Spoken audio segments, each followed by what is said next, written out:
I herald we in trouble. I herald we need a plan. I herald, forget it. It's too late. Doom's already here. I'm okay. I'm okay. I'm okay. I'm okay, honey. He's already here, y'all.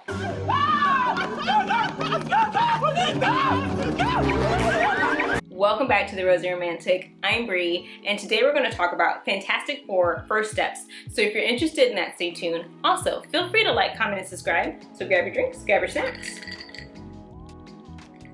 and let's chat.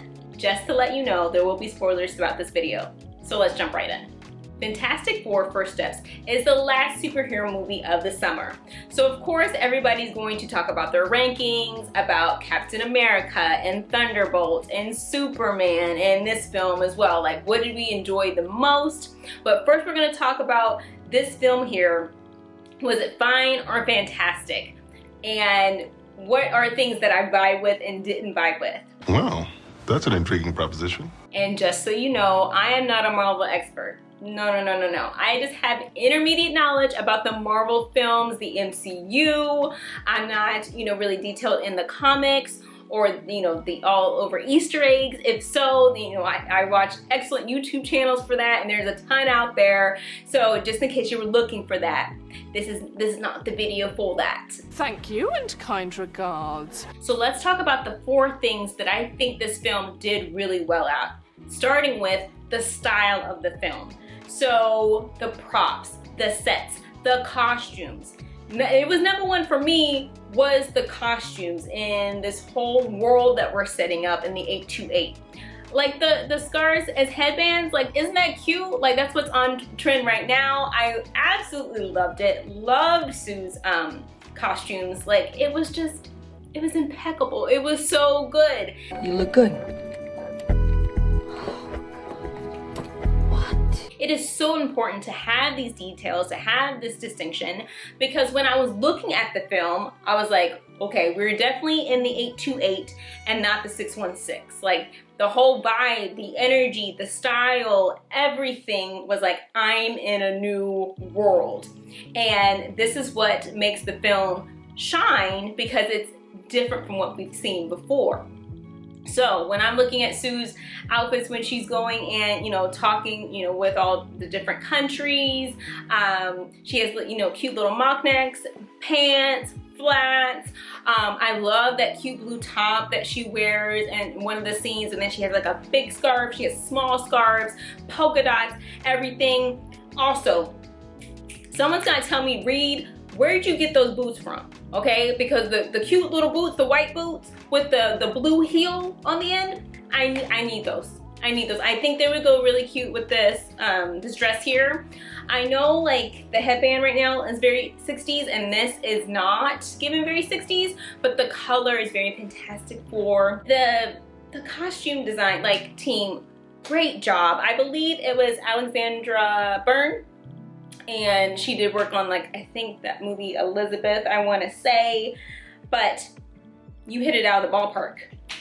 Every outfit I wanted or to recreate. And then you see Johnny. Johnny had this very, like, preppy city look.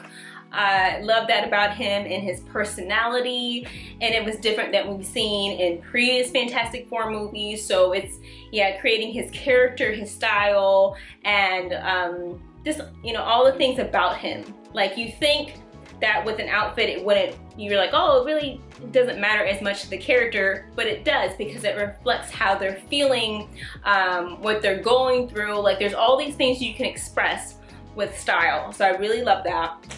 And then with Ben and Reed, they kind of had similar costume styles, where it was like a Mr. Rogers classic chic. I love that. Machine washable, darling. That's a new feature. I really loved the vibrancy and the warmth that the costumes brought throughout the duration of the film and how each character was feeling. So that brings me to my second point here, is the chemistry. The chemistry of the team was really good. I was surprised. I was like, how, are their chemistries going to come together? But it did. And it was mainly in the really like intense moments and then the quiet moments. In the middle parts of the movie, they struggle just a little bit, and I think that's just kind of like a little hindrance of the script. The script was good, but in order for me to see their connection throughout the film, like I could feel like they are a family, even in the everyday moments. That's what I need to feel like a consistency. But overall, they did really well. With Sue and Reed, at the beginning of the film, when you find out about the announcement of their pregnancy, like you felt like this closeness and you were happy for them. Also later on, you can feel the tension in their fighting. So it felt real, it felt tangible. That was good. Johnny and Sue, you could tell they're really brother and sister. Like once Sue said that she saw that Silver Surfer and it was coming for her baby, and she's like, Johnny, go get her. You in danger, girl. I said, yep. That's their sister and brother. And he's like, look, even though I think the Silver Surfer, really kind of cute and kind of sexy, I have to go with what my sister says, and yeah, I'm coming after you. Love that moment. That was really good.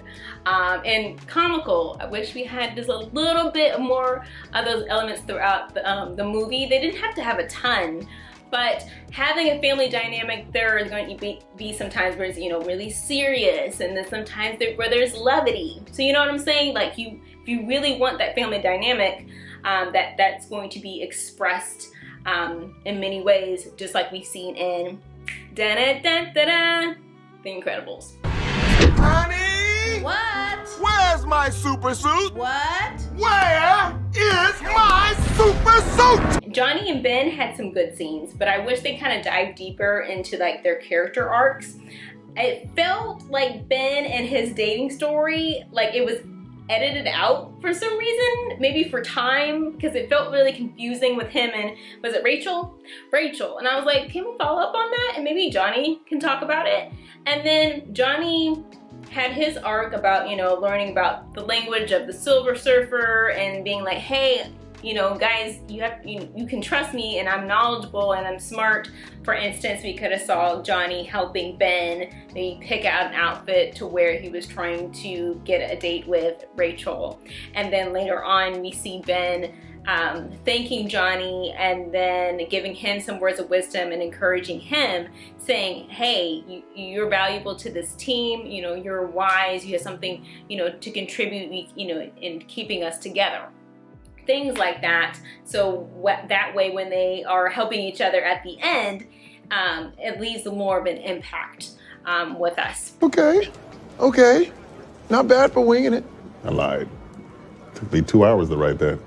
The third thing that was spectacular was the cinematography. I mean, the birthing scene, the labor scene in space, and the lighting, it was gorgeous. Then we had the Silver Surfer, arriving on Earth in the 828. And it looks terrifying, but also it's like really beautiful. I can see they put a lot of work and effort throughout this movie to get the visual effects and everything, so it can make it cohesive, along with the sound design. I think everybody really did a great job, especially the visual effects team. I saw that long list, so good job, y'all, because that is some work, especially if you're trying to get people to stretch out and things and make people invisible. It was incredible. I know, darling. I know. The fourth thing that really stood out in this film is the performance of Gardner playing the Silver Surfer. I think this brought a really good, complex dynamic to the character. Sometimes you were like, oh, she's very villainous, and sometimes you were like, oh no, she was trying to save her planet. I kind of get it, but yet you were just kind of conflicted. Very anti-hero-y, kind of like Loki in a way. They're very different characters, but you can understand a little bit of where they're coming from, because it made it, her threats a lot more menacing. And we're also going to talk about the difference between her and Galactus. What about him? Now for the things I really didn't vibe with in the film, which is the character of Galactus. I really wanted to like this idea that this, this space being, is saying, hey, Earth 828 is gonna be gone, and you guys gotta be prepared.